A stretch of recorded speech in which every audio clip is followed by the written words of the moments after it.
We have talked a lot of Mario Cristobal, and you have been front and center about your campaign. You have not been shy or hesitant to say he's the guy to go get. I had somebody ask me the other night, now, why would Mario Cristobal come to Miami? And I thought it was a pretty easy discussion and points to make. On the other hand, I don't know I think with any successful coach across the country, you can come up with the priority list of what they want, what they typically are searching for, what drives them, what the incentives are, but they're in different orders. They all want to make more money. They all want to win.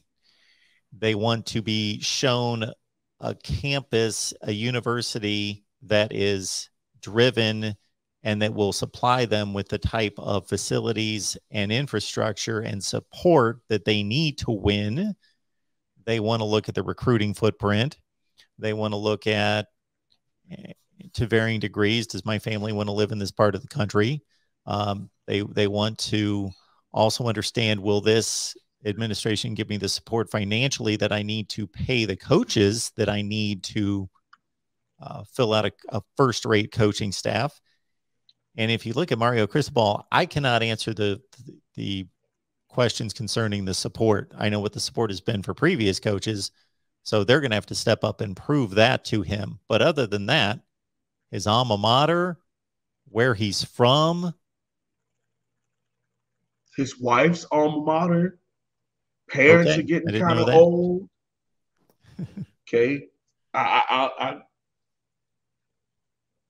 could go on a long soliloquy about Mario. I honestly could, because there's some things I want to touch on that are important. So if you want me to just go ahead and go into it, I would. Yeah, so you believe that the three most viable candidates are Mario Cristobal, Lane Kiffin, and Mark Stoops. So correct. I will let you take them on one by one. So I'll start from the bottom and go to the top, because I mean, y'all know I'm gonna spend forever on Mario. So I'll tell you what, there are also three separate ones that someone like Tom Herman is starting to get a little bit of a heat for Miami. And people love it because they looked into his bowl game. They looked into his time with preparation, win ratio. He's undefeated in bowl games, including his time at Houston when he beat Tallahassee, when he was at Jimbo had to come to the Texas Bowl and play Houston, and they beat him. Okay. You also look at someone like Hugh Freeze. A lot of people were big on Hugh Freeze, and this would be his way back into college football. And yeah, he's going to want to kick everyone's butt. Sure. There's a lot of talk about what happened with him at Ole Miss. And I have not done enough research to be able to speak on it, so I won't.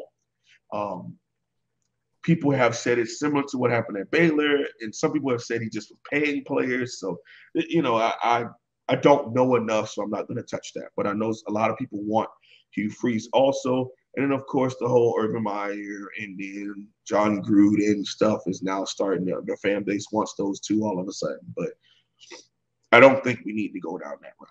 So let's not. Let's stick to those top three. I'll start out with Mark Stoops. So Coach Stoops has been at Kentucky since 2013. So it has taken him a while to build what we are seeing right now. It's the number one thing I'll speak on. Yes, it's the SEC. It's Kentucky. He's climbed from the 70s up to the mid-20s and early 30s sometimes in his recruiting classes. Complete night and day from what they have been getting at the University of Kentucky. He's beaten a team that they all thought would not be possible more often than they have done in their history of beating the University of Florida. Okay, that's really good. He was a former grad assistant here at the University of Miami. Okay, he coached Sean Taylor, he coached Ed Reed, he coached Antrell Roll, Merriweather. He was here from 2000 through 2003 as a defensive backs coach. He was under Coach Butch Davis, and he was also under Coach Larry Colton. He has his graduate degree, his master's from the University of Miami. So there is a lot of connection and familiarity between him and the University of Miami, and also him and success with coaching here at the University of Miami. Those are the good. let's look at what I'm going to call a little less favorable. Let's all sit down and think about this. What has taken him 8 seasons to build at Kentucky, would Miami even give him more than 2 years to show that exact same thing here? My answer to that is probably no. The flip side of that is, would it take him that long to be able to build something like that here in Miami? My answer to that is probably no. Who would come as his offensive coordinator, because he's a defensive guy, would be a big question. And player development is not a problem for him. He's built some edge rushers. Okay, Bud Dupree, Kentucky, guy with the Steelers who's been doing really well in the NFL, Kentucky. Okay, they had a nice running back. I can't think of the young man's name, but they even went to like this Wildcat thing and made Benny Snell. Snell. Benny Snell. At Kentucky, recruited and developed under Coach Stoops. So I think he is a valuable candidate. But for me, he comes in at third, really second, because the next two guys are 1A and 1B to me. And I'll get to why I think they're a little different as far as what they would bring and as far as the buy-in and how it would work for them at Miami. My personal opinion about Coach Stoops, I think it would work out well. I don't think it is the splash, sexy hire that people would love, and that it would, if you read that marquee on the ESPN at the bottom, you're like, oh, snap. Miami got Lane Kiffin. Miami got Mario Cristobal. Oh, okay. Stoops. Yeah, sure, cool. Mark Stoops. He's going to go there. They're going to be 9 wins, 8, 9 wins for a little bit. They'll probably boom at 10. He'll win the Coastal every now and again. Probably a solid program, accountability, all those kind of things that we're looking for right now, structure and all that stuff we're looking for right now, he would bring to the program. But I don't know if he would be the splash, big 11, 12 win kind of guy, in my opinion. That's just me. Let's go on to the second candidate to me, who makes it in at second. That's Lane Kiffin. Now, splash hire, abso-freaking-lutely. What he's shown the ability to do is have an instant impact on teams that he comes to. At FAU, his first year, I think he won 9. The second year, they won 11 in a bowl game. All right. Then they did come down a little bit, but then he went back up before he took the Ole Miss job. You look at Ole Miss last year. Didn't they beat some Cinderella team in a bowl game, Mark? Indiana. Yep. Okay. Then you turn around and look at them right now. They were humming. They ran into Bama. Now I'll get into reason why I'm a little iffy. Okay. I'm a South Florida guy, born and raised in Miami-Dade County. I don't necessarily understand Californians to a certain extent. And I don't think that he represents all Californians, but I'm going to tell you this. When he put on that headset and he talked about get your popcorn ready, and there is a grown woman there trying to interview him before a football game, and he doesn't have the respect enough to at least speak to her, let her get her point across. It's only like a max of 2 or 3 questions. They know you're fired up for the game. But you let her finish her first question. You take your headset off and you chuck the headset at a grown-ass woman on national TV. That was not cool to me. That wasn't a splash thing of, oh crap, let's go. It's about to get fired up in here. No, you disrespected a woman on national TV. And if she was a person, if she was a man, it wouldn't matter to me either. You're disrespecting them just because you can. You're going to get away with it. And she took it professionally. She didn't make a tweet about it. She didn't respond. But could you imagine if that was your sister, if that was your mother, if that was your aunt, and all she's doing is just trying to do her job and get a big-time interview with a coach who has an opportunity to be the first person to beat Nick Saban. It's a huge crowd. It's a sellout. Everyone's so fired up. And the guy chucks a damn headset at her and jogs off like he did something freaking cool. That, and people can call me weak and say, I thought Miami fans were tough and full of swag. That ain't swag. That's not cool. You do not treat people like that, especially on a platform and a stage like national TV, worldwide television. Nah. Now, could you say he was caught up in the moment and he was fired up? All of those things I understand. To me, that still does not excuse to treat someone like that on national TV. Now, let's get into him as a football coach. He's one of the best offensive minds in all of college football, in my opinion. He's shown it at multiple levels. He's shown the ability to develop QBs of varying abilities, whether it be pocket passers, balanced, mobility. He's taking guys like Blake Sims. He's also taking people, at FAU, the guy he has now at Ole Miss, and Corral. He's shown different ways of being able to get it done at QB. I know a lot of recruits would love it, and I think we would have a big time argument about some of the big recruits at QB if Lane was to come to the University of Miami. My question for him is character issues, because you're going to be under a magnifying gas at the University of Miami. People are going to overblow. If he did that same thing right before we played Bama to start the season, it would be a bigger conversation of how could he do that to somebody while wearing orange and green. We're viewed a little different. Hey, it's not our fault that Notre Dame called us convicts, and people just never forgot about that. And they'll always view us in that light. Okay, so him at Miami, I don't know about that.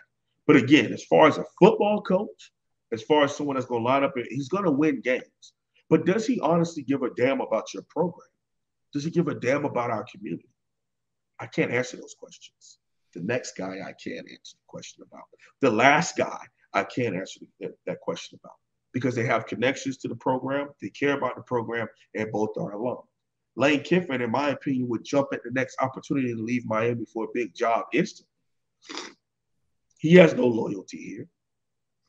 He will come here and win games, but would it just be another Band-Aid over a bullet wound? Is he coming here to change the program? Is he coming here to change the culture and change the mindset for the better for the next half decade? Or is he here to just rack up his W's so that he can go and be, insert name here, as new head coach? Because he's going to be on a bigger stage when he does it with the U on his chest. Now, Mario. I spoke about how he has connections here. His wife went here. He went here. He's from here. Went to Miami Columbus, a private school in Miami. Offensive lineman, starter here. He wasn't a rotational guy. He wasn't just a guy. No, he was a starting guard here for a national championship team in 1991. My red flags with Mario Cristobal. I'm going to start out with this first.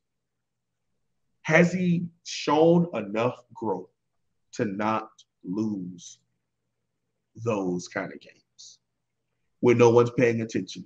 He's shown the growth now to be well prepared and play hard in a big stage. You look at the fact that he was blessed to be in that Pac-12 game last year, not happening. Okay, it wasn't happening at all of him being in the Pac-12 championship. Washington has this crazy outbreak with COVID-19. They get a chance to go to the Pac-12 championship game. And again, it was just like, oh, well, whatever. They're gonna go. USC's undefeated. Nope, undefeated USC team loses to Oregon, and Mario Cristobal wins the Pac-12 championship game. There. He also has the Rose Bowl win under his belt. Wisconsin, a team that you all know is never going to beat themselves. They're going to be super well coached. They're going to do the things right. They're going to have a great O-line. They're going to lean on you. And Oregon won that game. Okay. Has Mario learned not to keep losing the games that people say don't, quote unquote, matter? Losing to an Arizona, losing to an Arizona State, losing to Stanford, losing to Oregon State. Teams that aren't big, teams that aren't, quote unquote, good or great. Has he learned to stop losing those kind of games? And I think at Oregon, he's still learning that. And I'm hoping by the time he comes into Miami, we might still have that. Because, like I say, Nick Saban has fooled a lot of people, Mark, into thinking that Going undefeated is the only thing, and you gotta be undefeated, or everyone else sucks if you're not undefeated. Nope.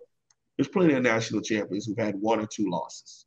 Okay, it's a part of this sport. But is he going to lose the occasional noon game to Virginia while being the number 9 team in the country at Miami? Then turn around and shellac Tallahassee, and then go to the ACC championship game and be ready and prepared to play in that game. But even if we win, we can't go to the playoffs because we had a loss to Virginia and a loss to Pitt because we weren't focused. And although it's 10-2, now 11-2, we can't go to the playoffs. But I tell Miami fans, is that not probably the best thing we've had in forever? You're telling me we're basically getting a younger, fired up version of Mark Richt that's going to win 10 games. He's going to have a good team. He's going to recruit crazy. He's going to fill the NFL with offensive, defensive linemen. Miami's going to recruit itself for skill positions. We're going to go to a couple ACC championship games. We may win a couple ACC championship games. Over the next 4 or 5 years, I could see him making 4 ACC championship game appearances and maybe winning 2 of them. That would be the best stretch in Miami football since us winning the national championship in 2001. I would take that. I would take someone that's going to come here and be focused, build a good team, have accountability, win some games. He's going to lose a couple. That's what happens in college football. But are we going to look like we belong on that football field, or are we going to look like whatever? Like, oh, we don't really want to be here today, but we have to be here because we're all on scholarship. So that's where I have my little ups and downs when it comes to Mario. Is he ready? I know he'll have the team ready for big games, but are they going to be ready 12 Saturdays out of the year to go out and play Miami Hurricanes football to a high standard? And another question for him is, who would he bring in as his offensive and defensive coordinator? Because he can't lean on being able to take over. He's a CEO kind of coach. He's a player coach. He's an offensive line coach, and he has to kind of lean on his coordinators and his assistants. So I believe he would be very dependent on who Miami would be able to give him as a coordinator, give him the money to go grab as an offensive defensive coordinator and build the staff, because he can't come in and start calling plays. No, he's never been a play caller. He can't go over and start calling plays on defense. No, that's not him. So he would have to go to a situation where they give him the money and the ability to go out and build a nice assistant staff around him to grow from there.